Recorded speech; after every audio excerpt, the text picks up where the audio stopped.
Getting it in, yeah. No time for no loss, I'm paying the cost, I'm in it to win, yeah. Diffuse, mine it can't be diffused. If you ain't thinking the same, then we playing by different rules. You can't see the vision, we living at different views. Until we complete the mission, keep getting up, never snooze. I walk the mile in my shoes, had the mind of a fool, chasing diamonds and jewels. Trust me, I was confused. Started minding my business and used my mind as a tool. Ended up finding my purpose and found the time to get to it. They told me I couldn't do it, they told me I couldn't make it. They sold it, could never break it. That's sadly mistaken. I need a piece of the pie, I want it so bad I can taste it. They told me like Toby, keep on running toes, they gon' take them. Used to lose, built to win, applied myself, I felt it in. No time for the doubt, they counted me out, I'm getting it in, yeah. No time for no loss, I pay for the cost, I'm winning to win, yeah. Refuse to lose, I'm built to win, applied myself. Welcome back to CTC. I'm your gracious host, Carl, and I'm back for another episode. And as you can see, this time I got my records. I got my records right here.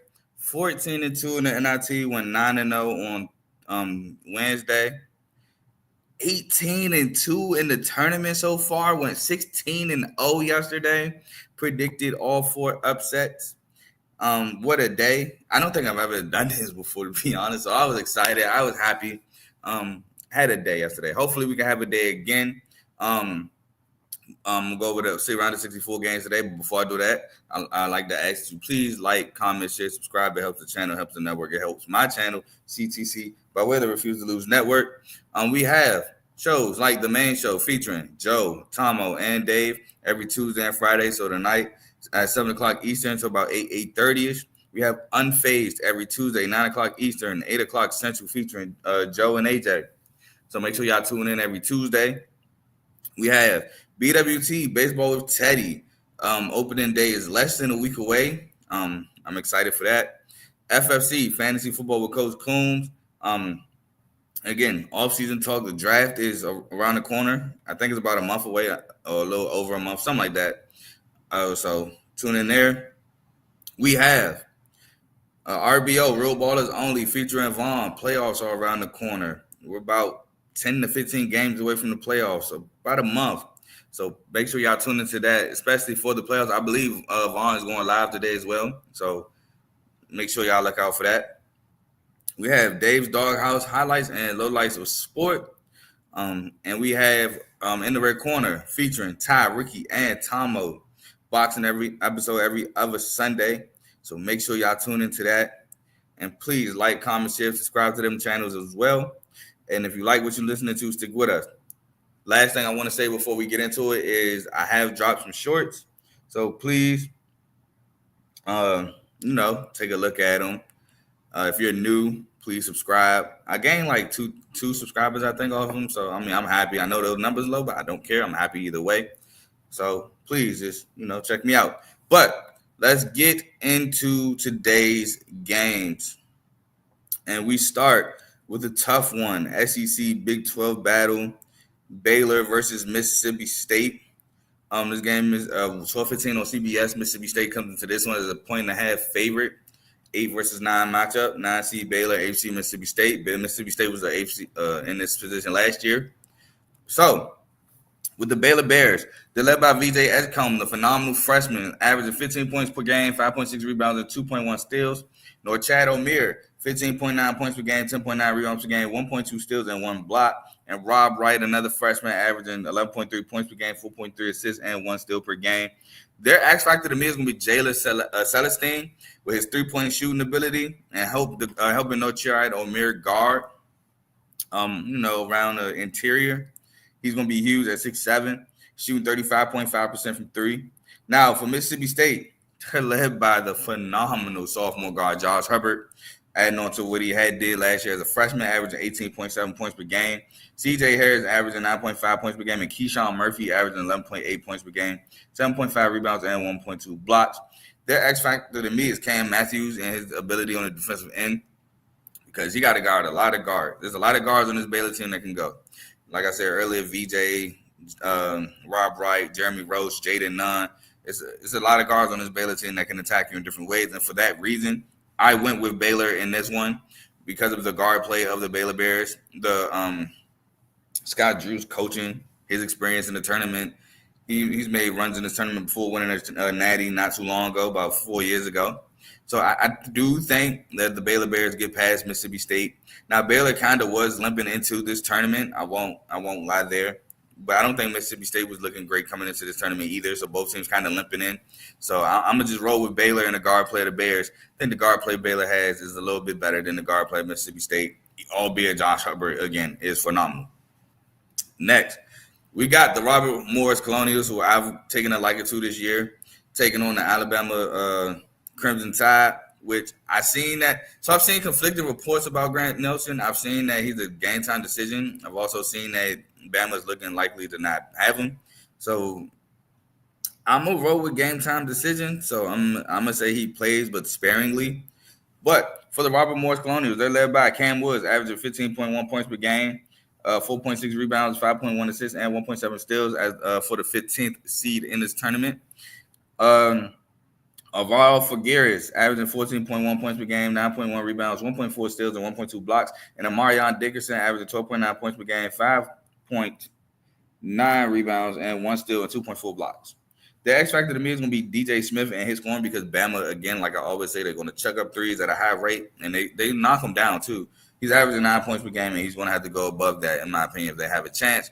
While the 2 seed Alabama Crimson Tide are led by All-American All-American first team Mark Sears, averaging 18.7 points per game, 4.9 assists.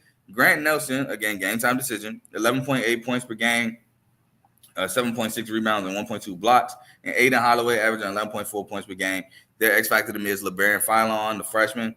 And his scoring ability and as a guard, especially seeing that Robert Morris is more so led by guard play. He's averaging 10.9 points per game. So he's going to be the X factor in this one. And y'all know me, man. I'm going Bama. If you watch my previous Selection Sunday, if you watch the first NIT show around the 68, where I picked my champion because I forgot to on Selection Sunday, you know I have Bama in the Final Four if Grant Nelson is healthy. So I'm rolling with Bama, obviously, as the 2 seed to beat Robert Morris. That game is 12:40 on True TV. Next, we have 14th ranked Lipscomb, or 14th seed Lipscomb, versus 3 seed Iowa State. Iowa State comes into this one as 14.5 point favorites, 130 on TNT. Now, Iowa State will be without Keyshawn Gilbert, which is a tough blow for the Cyclones. But Lipscomb is led by Jacob Oganovich, averaging 20.1 points per game and 8.1 rebounds. Will Pruitt averaging 13.2 points per game and 5.9 rebounds. And Joe Anderson averaging 12.5 points per game, 3.9 assists per game, and 2.3 steals per game. X factor in this is going to be Gossie Powell and his three-point shooting ability against the Iowa State Cyclones, because they're a really good defensive team, and you got to knock down shots to force Iowa State's offense to come alive. And he's shooting the 3-ball at 37.3% this season. Now, Iowa State, in my opinion, is led by Tamin Lepsy, the point guard, averaging 10.8 points per game and 2.1 steals, who should be available to play in this game. Curtis Jones coming off the bench, averaging 17.1 points per game, 4.3 rebounds and 1.2 steals. I believe he's still coming off the bench today. I think that was I'll talk about that in a minute. Joshua Jefferson averaging 13 points per game, 7.4 rebounds per game, and 2.1 steals. And that X factor, who I was just about to talk about, is Nate Heise. Nate Heise, I think he's coming off. I think he's going to start in place of Keyshawn Gilbert. He's been balling of late, so he was a scorer at UNI. They brought him over from UNI. He's a good player. I think he steps up in Keyshawn Gilbert's place, and I think he's going to have to as an X factor. And I think Curtis Jones still is coming off the bench and is one of the best bench players in the country, if not the best bench player in the country. I think he comes off the bench. And I'm rolling with Iowa State. With their defense ability, but they also have the ability to score. They have the length down low in Deshaun Jackson and Joshua Jefferson, which Joshua Jefferson transfer from St. Mary's is like a Swiss Army knife. So they have that advantage there. And I love the guard play of Iowa State. Curtis Jones, a bucket. Tamin Lepsy is going to get into you defensively. He's going to facilitate the ball. He's going to get the offense going, get everybody in their spots. And Nate Heise, man, I think he steps up. He's been stepping up these last couple games. I think he continues to step up as a player for the Cyclones. Give me Iowa State to beat Lipscomb. Next, we have 12 seed Colorado State versus Memphis, 2 o'clock on TBS. Colorado State, again, one of the hottest teams, if not the hottest team in the country. So they won a Mountain West Conference tournament. Winners are like 10 straight or something crazy like that. 8 to 10 games straight. No, it's about 8 to 10 games straight. Colorado State is led by, this game, is 2 o'clock on TBS. Colorado State is a 1.5 point favorite. And they're led by Nick Clifford, 19 points per game, 9.7 rebounds per game, 4.4 assists, and 1.2 steals per game. Hearing some rumblings about him in the league, so shout out to him. Very athletic guard. Jalen Lake averaging 11.3 points per game, and Rashawn Member averaging 7.2 points per game and 5.6 rebounds. Their X factor to me is Jalen Croker Johnson, with the scoring averaging 9 points per game. Now, for Memphis, they're led by PJ Haggerty, the transfer from Tulsa, absolute addition to the team. 21.8 points per game, 5.8 rebounds, 3.8 assists, and 1.8 steals. Dane Danger coming over from Illinois, averaging 14.4 points per game, 7.2 rebounds, and 1.3 blocks. Kobe Rogers averaging 10.4 points per game.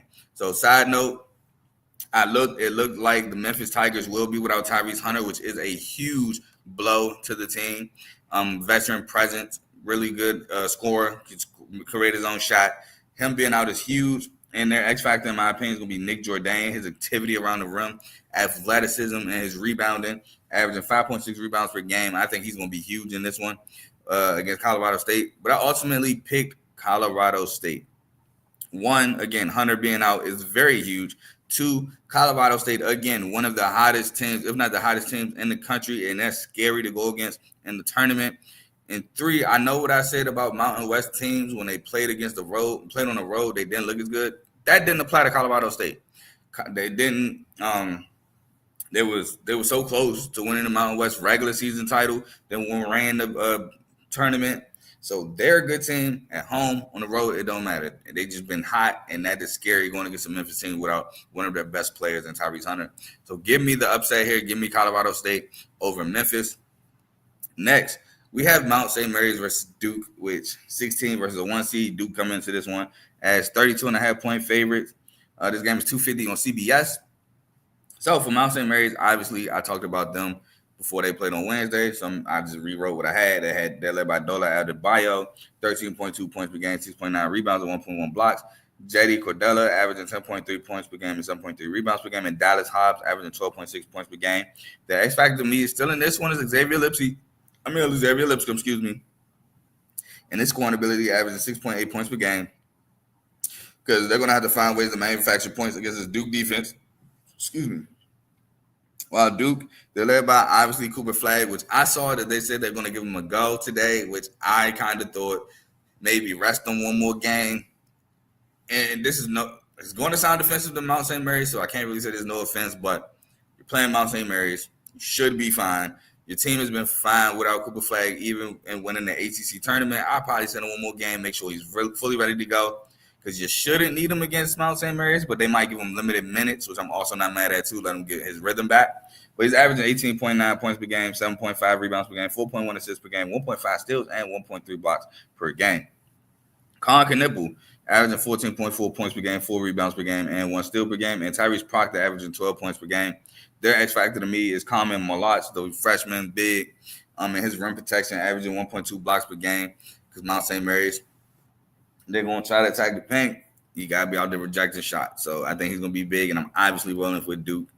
Better team, one of the best teams in the country, could absolutely make a Final Four run, could absolutely win a championship. They're not my champion, but they can win a championship. So I got them advancing easily past Mount St. Mary's. Next, we go to 10 seed Vanderbilt versus 7 seed St. Mary's. So unlike Mount St. Mary's, just St. Mary's, the Gales. This game is St. Mary's coming to this game as a 4.5 point favorite. This game is 3:15 on True TV. Now, for the Vanderbilt Commodores, they're led by Jason Edwards, averaging 17 points per game, scorer. AJ Hogarth, 9.8 points per game, 4.6 assists per game, and 1.2 steals. And Dwight McLaughlin, averaging 10.4 points per game, 7.9 rebounds per game, and 1.1 blocks. Now, the X factor to me is Tyler Nickel and his three-point shooting ability, because they're going against a really good St. Mary's team. So if he gets open shots, he has to knock them down at a high rate. And he's shooting 3-ball at 40.6%. So him knocking down threes against a really good St. Mary's defense is going to be huge in this one. While St. Mary's, they're led by Augustus Marcellonis averaging 14.3 points per game, 6.1 assists, and 1.4 steals. Mitchell Saxton averaging 10.6 points per game, 7.9 rebounds, 1.3 steals, and 1.3 blocks. And Paulus Moraskis averaging 12.5 points per game, 8 rebounds per game. Now, I've continuously talked about this guy. He's still going to be my X factor in this one. That's Mikey Lewis. Mikey Lewis coming off the bench as a freshman, shooting the three ball at 38.8%. He's just been phenomenal for the Gales. He's my X factor because he can cancel out the Tyler Nickel threes. He can also, when St. Mary's offense is in a rut, he can knock down the three ball, give them a spark. Mikey Lewis has done a phenomenal job for the Gales as a freshman. I like this young guy a lot. Give me St. Mary's to beat Vanderbilt. Love AJ Hogarth, man. Miss you as a Spartan. Love Jason Edwards' game. I love the whole Vanderbilt story with Mark Byington coming from JMU, but I have to be real, man. This St. Mary's Gales team is a really good team. They're a tough 7 seed to face. They're really good defensively. They have the length. I'm rolling with St. Mary's. Next, we have North Carolina versus Ole Miss. And in this one, the 11 seed Tar Heels is the favorite, coming in as 1.5 point favorites. They were 3.5 point favorites, so the line is moving. Ole Miss is coming in as a 6 seed. This game is 405 on TNT for UNC, obviously led by R.J. Davis, averaging 17.3 points per game, 3.7 assists and 1 steal. Elliot Cadeau averaging 9.5 points per game, 6.2 assists per game and 1 steal. And Seth Trimble averaging 11.7 points per game, 5 rebounds and 1.4 steals a game. Now, this one, I said the X factor is going to be Jalen Withers. He's going to have to be big in this one. He's going to have to be able to be a threat offensively against this Ole Miss defense with Malik Dia and Jamin Brakefield. He's going to have to show that he can knock down shots in this game. So he's going to be huge for the Tar Heels in this game. Now, Ole Miss, they're led by Sean Padula, used to playing UNC, coming over from Virginia Tech, averaging 14.9 points per game, 3.5 rebounds per game, 3.6 assists, and 1.8 steals. Malik Dia averaging 10.6 points per game, 5.7 rebounds per game. And Jamin Brakefield averaging 10.8 points per game and 4.4 rebounds per game.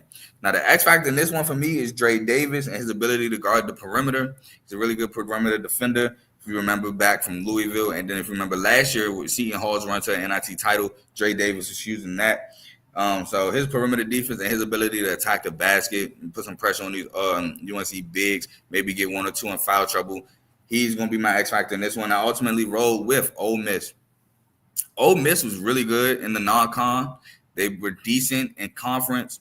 UNC was pretty good in non-con too, but I think Sean Padula is more of a consistent player than R.J. Davis. Again, R.J. Davis scares me a little bit because he can shoot you in games and he can shoot you out of games. I think Sean Padula just makes the right plays. He's a bucket. He makes big plays. I mean, R.J. Davis makes big plays too. But again, if R.J. Davis gets going, you're like happy as a UNC fan, but then you get scared because you're like, all right, now he about to start jacking. And once you start, he can sometimes not stop. Still like the guy as a player, just got to be real. But ultimately, I'm choosing Ole Miss. Next, we have Grand Canyon, 13th seed Grand Canyon versus 4th seed Maryland. Shout out to Terps. Coming into this one, 10.5 point favorites. This game is 435 on TBS. Grand Canyon, again, was one of my teams last year. I was really high on them again this year. Coming in, led by the same team. They ran it back. Tyon Grant Foster, he's averaging 14.5 points per game, 6 rebounds, and 1.8 steals. Ray Harrison averaging 11.6 points per game, 1.1 steals per game, and Jacoby Coles averaging 14.8 points per game, 5.7 rebounds, and 1.2 steals per game. The X factor to me is Luke Ward and his defense, because he could defend the perimeter, but he also may be the one drawing Derek Queen. So I think that's going to be huge too, because Derek Queen, he's a phenomenal freshman. He is tough to stop. So I think Luke Ward is the X factor for Grand Canyon. Wow, for Maryland, team is all starters. Like the bench, they come in, but they get the least amount of bench production I've ever seen. So Maryland's led by Rodney Rice, averaging 13.9 points per game. Derek Queen averaging 16.3 points per game, 9 rebounds per game, 1.1 steals, and 1.1 blocks per game. And Jacoby Gillespie averaging 14.7 points per game, 5 assists, and 1.8 steals. Now, their X factor to me is Selton Miguel and his ability to take tough shots, big shots, end of the shot clock shots. He just makes tough shots. And he's streaky too. He can get going. So He's their X factor to me in this one. But I ultimately ran with Maryland. Maryland's going to be a tough out. Grand Canyon, good team. This has nothing. There's no slight to Grand Canyon. Really good team. But Maryland's a tough out. Their guard play is really good in Coles and Gillespie. Not Coles, excuse me. Rice and Gillespie, excuse me. I mean, Rodney Rice, he has a tendency to make big shots too. So you pair that with Derek Queen, who's probably one of the hotter bigs coming into it.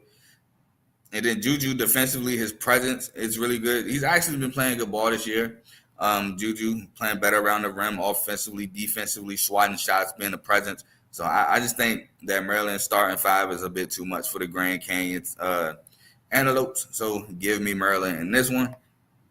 Next, we have Norfolk State versus Florida. Florida coming to this one as a 28.5-point favorite, 1 seed.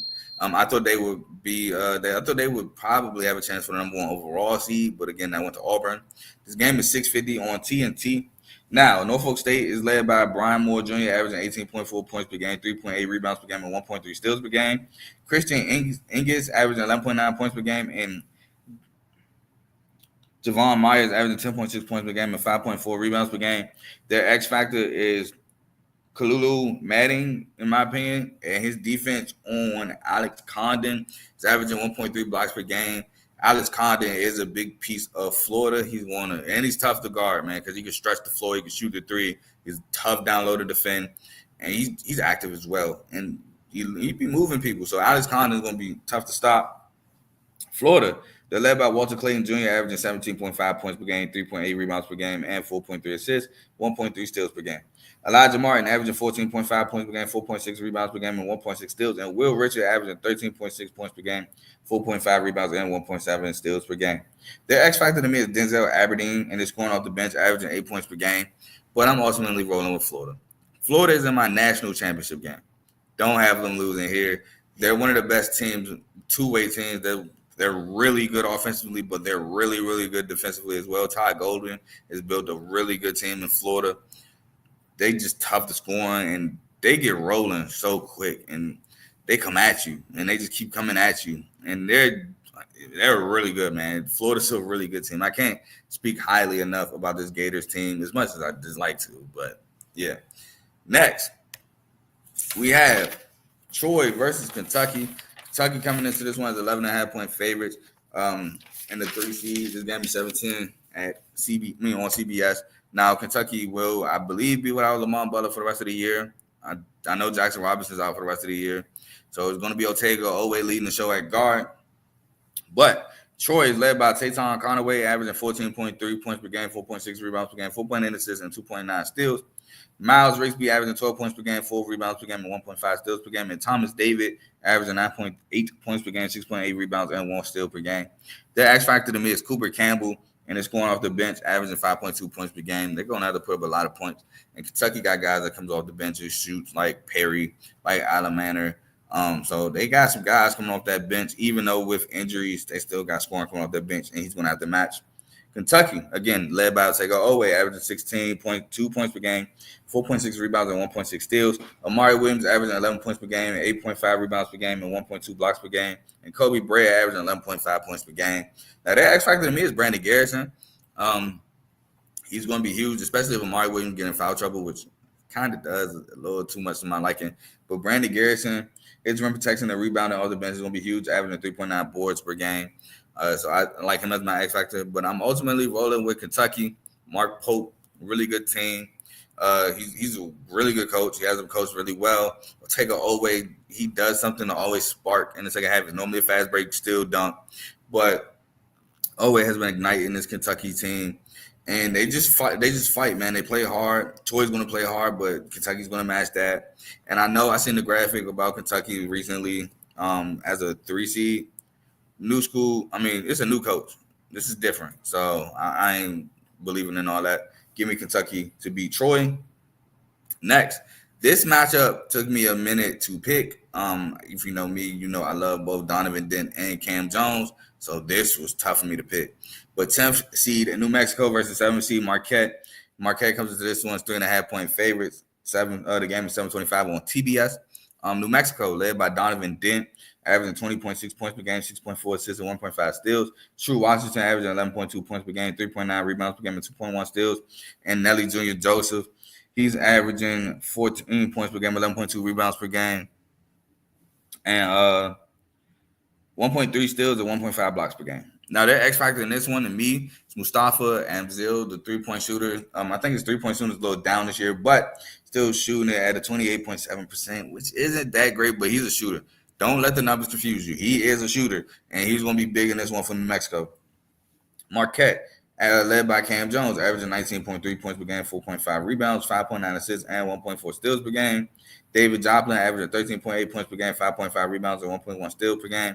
And Stevie Mitchell averaging 10.9 points per game, 4.1 rebounds, and 2.3 steals. Now, their X factor to me is going to be Ben Gold. And his scoring, he's averaging 7.3 points per game, but he can shoot the ball as well. He can stretch the floor. So I think he's going to be huge in this one, just to stretch the floor and allow the Marquette guards to attack the paint. So I'm rolling with Marquette, though, in this one. Both teams, honestly, have been dropping games. New Mexico has actually really been disappointing me of late, losing on the road consistently, then losing the semifinals of the Mountain West, I believe, to Boise State. So I've been a little disappointed. Now, Marquette's also been disappointing this year. They've been dropping games as well. So both teams have been dropping games of late, but I think Marquette got more of the, I would say, star power, for lack of a better term, than New Mexico. Again, love Donovan Dent, but I think Marquette overall is probably the better team. Now, you could look at it coaching-wise with Rick Pitino versus Shaka Smart. I wouldn't be mad at you looking at it there, but ultimately, I just have to go Marquette in this one. I think I trust Marquette just a little bit more than I trust New Mexico of late. So, go Marquette. Next, we have the Akron Zips versus the Arizona Wildcats. Akron comes in as a 13th seed. Arizona's a 4 seed. Arizona's a 14.5-point favorite in this one. Game is 7:35 on True TV. Now, if you're Akron, they're led by the guards, Tavari Johnson, Nick Johnson, Isaiah Gray, Nate Johnson Johnson. Nate Johnson averaging 14 points per game, 5 rebounds per game, 3.5 assists per game, and 1.8 steals. Shout out Nick Johnson, former Arizona guard. Tavari Johnson averaging 13 points per game, 3.9 assists per game, and Isaiah Gray averaging 9.6 points per game, 4.6 rebounds, and 1.1 steals per game. Now, that X factor to me is James Okonkwo, because he's going to have his hands full down low. He has to go against either Henry Vezar or Walker, the transfer from Tennessee. I don't know why I can't remember his first name right now. But, yeah, the transfer from Tennessee, he's going to have his hands full down low. His defense is going to be real key in this one. Now, Arizona, led by Caleb Love, his last ride, averaging 16.6 points per game, 4.2 rebounds per game, 3.5 assists, and 1.2 steals. Jaden Bradley averaging 11.8 points per game, 3.7 assists per game, and 1.8 steals per game.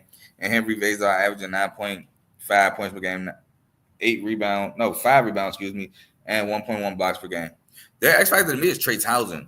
Trey Townsend can get going. If he can score, if he can muster up some of that tournament magic last year he had with the Oakland Golden Bears, Arizona could be dangerous because he can facilitate his own offense. You can throw him the ball down low, he can back you down, turn over his shoulder, and score. So if he can get going, that'd be huge for Arizona.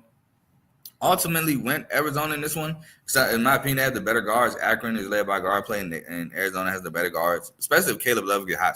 If Caleb Love gets going, this Arizona team is tough to stop because they do lock in defensively as well. I've seen Arizona lock in defensively this year. And so if they lock in defensively, Caleb Love gets going, and then they just, if that size affects them with Vezar and Awaka, look out, Akron. I'm rolling with Arizona.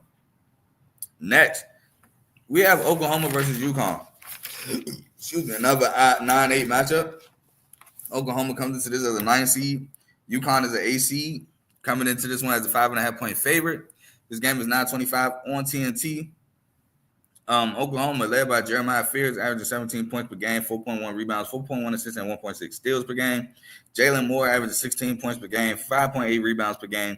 Duke Miles averaging 9.5 points per game and 1.53 steals per game.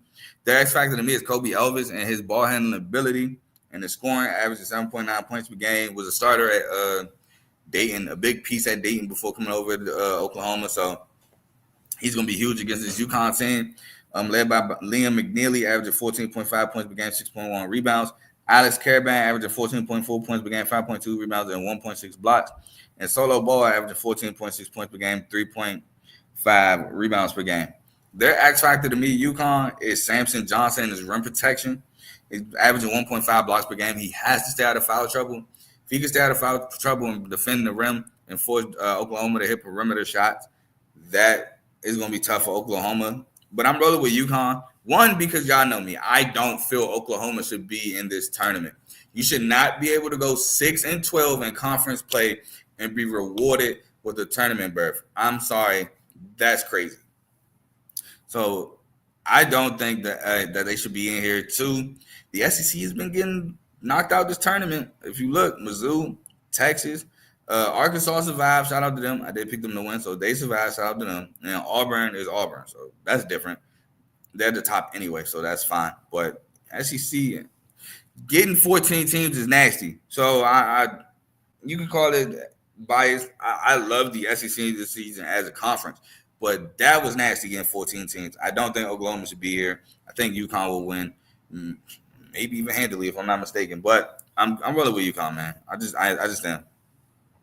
Next, we have Xavier versus Illinois, another 11-6 matchup. Xavier again played Wednesday and came back and beat Texas and ruined my money, but it is what it is.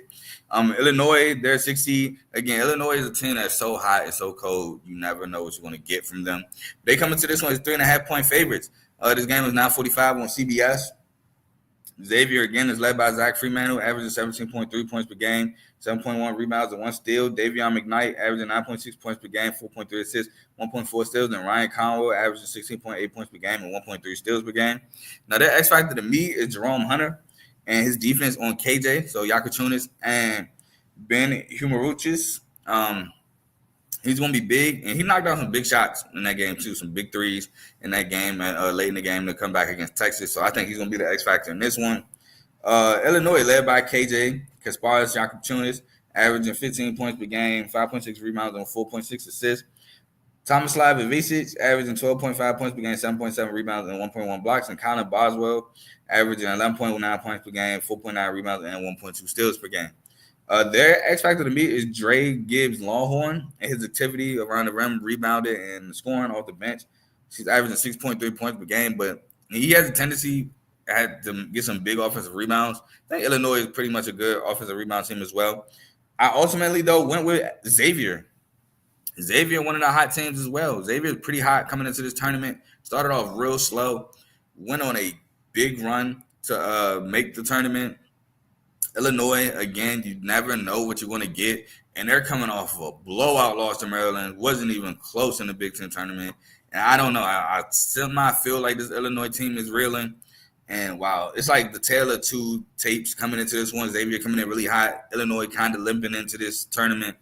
I'm going to roll with the hot team in this one. I'm taking Xavier to upset Illinois in this 11-6 matchup. Next, we have 15th seed Bryant versus my boys, my Spartans of MSU, 2 seed MSU. MSU comes into this one as 18.5-point favorites. This game is 10 o'clock on CBS. Now, Bryant, they're led by Raphael Pinson, averaging 18.5 points per game and 1 steal. Earl Timberlake, averaging 15.5 points per game, 8.2 rebounds, 4.7 assists, 1 steal, and 1.8 blocks. And Barry Evans averaging 13.5 points per game, 6.9 rebounds, and 1.4 steals. Now, their X factor to me is Ja'Kai Robinson, and he needs to play well. I just put he's another guard going against a good to great guard team in MSU. We are led by guard play, so he's going to have to play well to match that. While MSU, they're led by Jace Robinson. I said Jace Robinson. Oh my God, Jace Richardson. Averaging 12 points per game. Can't believe I did that. Jaden Akins averaging 12.7 points per game, 3.6 rebounds per game. And Jackson Colai averaging 8 points per game, 7.6 rebounds per game. Our X factor to me is going to be Jeremy Fears and his ability to facilitate the ball, averaging 5.5 points assists per game, and his defense. He's going to be big defensively. He's going to have to dish the rock. He's going to have to get us in the right spots. I think he'll be our X factor in this one. Of course, I'm rolling with MSU to beat Bryant. We have a lot of depth. I think that's going to bode well for us. And I think it's going like it did in the regular season. Our depth is going to wear down on teams. I think it wear down on Bryant. and we late in the game take off and win the game. So I'm rolling with MSU. And last but certainly not least, we have the Liberty Flames taking on the Oregon Ducks. Liberty in this one has a 12 seed, Oregon has a 5 seed. This game is 10-10 on True TV. Oregon comes to this one as a 6.5-point favorite. Now, Liberty, they're led by Caden Matheny, who had a phenomenal Conference USA tournament, averaging 13.5 points per game in the season. Taylor Peter averaging 13.9 points per game, 4.1 rebounds, and Zach Cleveland averaging 11 points per game, 6.3 rebounds, 5.1 assists, and 1 block. Now, their X factor to me is going to be Owen Aquino, on defense. He's going to have to deal with Nate Biddle, man. And Nate Biddle is not easy to deal with. He can stretch the floor. He's a big body, can dominate the paint. He can move a little bit, too. He's a little nimble. So that's going to be tough for him. No, Oregon, they're led by Jackson Shellstead. I love Jackson Shellstead. He's one of my favorite players in college. Averaging 13.2 points per game, 1 steal per game. Nate Biddle averaging 14.1 points per game, 7.4 rebounds, and 2.2 blocks. And Keyshawn Bartholomew averaging 10.1 points per game and 4.1 steals per game. Now, their X factor to me is Jadarian Tracy in this scoring, averaging 7 points per game because both teams could light up the scoreboard. So he's going to have to put on buckets as well as the other guys like TJ Mamba and I even like Kwame Evans. So I think these guys – I think Oregon wins it, though. Oregon's just so well coached. Y'all know me. I think Dana Altman is one of the best coaches in the country. So well coached. They were the second hottest team in the Big Ten before they played us. One is an 8 straight before they played us. So they could make a run. Dana Altman is known to, get a couple games in this tournament. So I think they do beat Liberty and move on to the next round. So that is all of the games in the round of 64. Again, I'm hoping – I can't hope to go undefeated, man. That'd be crazy to have a perfect bracket through 2 days, but I'm hoping for a good record. Again, these are my current records up here. Up here. Why am I – there we go. Boom. Record up there. NIT 14-2. NCAA tournament 18-2. Last year I went 15-13 in NIT. I went 38-26 in the NCAA tournament. So we already doing – we on the road to doing better than last year. It was really good. Unfortunately, got to go work again. And I'm running a little bit late. So I will be back tomorrow morning to start talking about the round of 32. Round of 32 starts tomorrow, and there's 2 NIT games we have to talk about tomorrow. So make sure y'all tune into that. Y'all watch these incredible games, man. Last night was amazing. We had some pretty good games. I can't wait for another set of pretty good games, man. But I'm gone. Peace.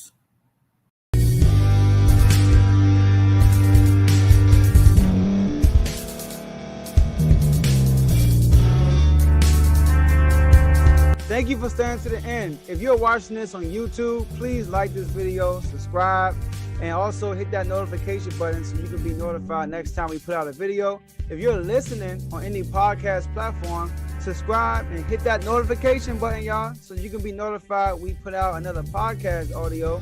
And last but not least, hit that share button. No matter what you're listening to or watching it, hit that share button and send it to somebody that you know that would love to watch this episode you just listened to. So once again, thank you for staying to the end, and we'll see y'all in the next episode.